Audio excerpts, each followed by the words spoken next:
weeks of conducting airstrikes in Iraq to combat militant group ISIS, the government says it will be bombing at least 4 provinces in Syria. Amateur videos like this one posted on YouTube are already showing the damage of airstrikes on the civilian population. But on Tuesday, President Obama said the airstrikes are necessary to eventually defeating ISIS, and the U.S. would not be going at this fight alone. We were joined in this action by our friends and partners: Saudi Arabia, the United Arab Emirates, Jordan, Bahrain, and Qatar. America is proud to stand shoulder to shoulder with these nations on behalf of our common security. But while President Obama was delivering his press conference on the South Lawn, a group of demonstrators gathered in front of the White House to protest his actions. It is a violation of the Constitution in terms of Congress's responsibility to declare war, a violation by the President waging another recess war when Congress is out of town, wage a war. This is what has been his habit, but it's also a violation by Congress itself, intentionally fleeing town. But whether or not the president has the authority won't be debated on the Hill, since Congress is now in recess. And on Friday, September 21st, the last day before recess, the House passed a resolution banning any member of Congress from calling the members of Congress back from recess to vote on giving the president authority to go to war. Democratic Massachusetts Congressman Jim McGovern was in opposition of the rule. If any member of this House has any concerns about the ongoing military operations in Iraq, the potential of U.S. military airstrikes in Syria, or the possible introduction of U.S. combat ground forces into either country, then this rule will tie their hands for the next 2 months. Unfortunately, it is not clear if any vote will ever happen at any time in this House, even after we come back in November, even though there's a growing bipartisan consensus that such an authorization is needed. Also, Republican members of Congress have come out in support of a vote and debate on bombing Syria.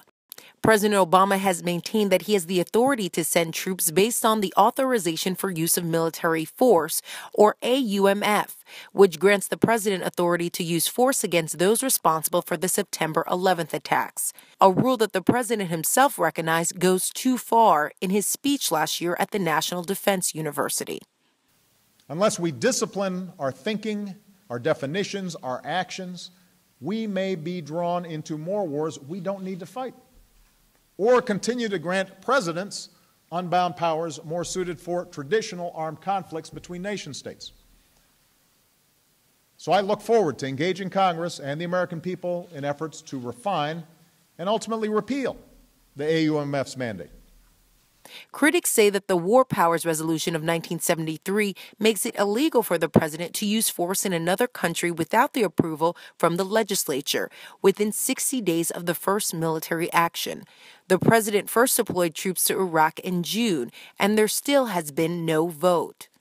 The Congress members have the same power we have, and they could be protesting their leadership, they could be protesting the president, and yet they passed through both houses weapons and training and aid to rebels in Syria, close allies of the people they now say they are bombing, and then they passed a rule that said they can't be forced back to vote on the war, and they left and went on vacation for months. These anti-war demonstrators are concerned about increased amounts of American ground troops, especially after former Secretary of Defense Robert Gates promoted the idea of boots on the ground.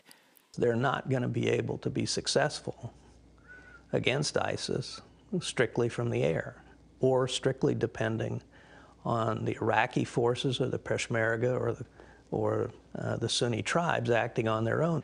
So there will be boots on the ground if there's to be any hope of success in the strategy. But President Obama has denied that any mission will involve more ground forces. As your commander-in-chief, I will not commit you and the rest of our armed forces to fighting another ground war in Iraq.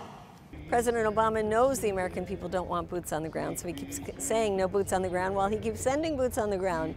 What do you call this 1,600 people who are there? He says they're not going to be in combat positions. Hello, you're sending them into this very, very dangerous area, and they're not going to be in harm's way? Of course they are. And so I think the American people are soon going to realize that just like under Bush, they've been lied to about the imminent threat. They've been lied to about the other justifications, like the humanitarian one, like saving U.S. personnel. These are all justifications for a war that the Obama administration has unfortunately decided on. This week, the organization Campaign Nonviolence is organizing events in more than 200 cities.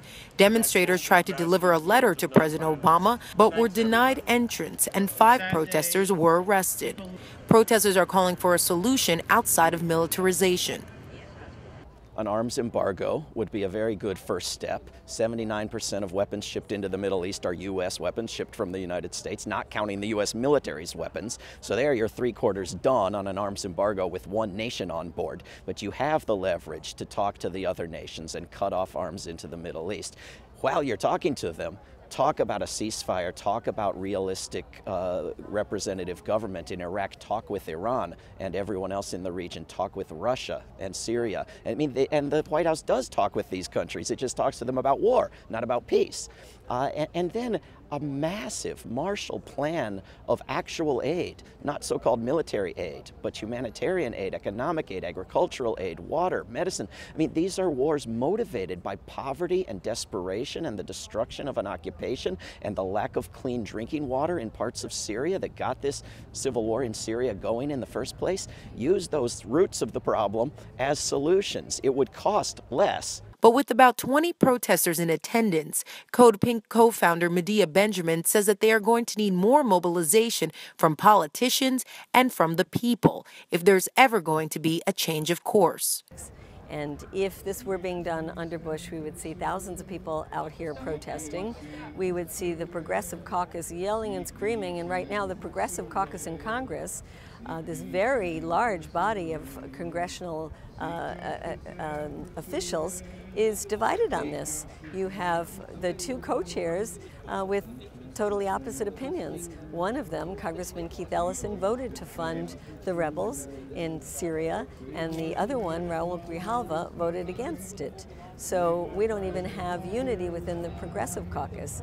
If it were Bush, there would be unity in the Progressive Caucus, and there would be a huge grassroots movement. For the Real News Network, Jessica Devereaux, Washington.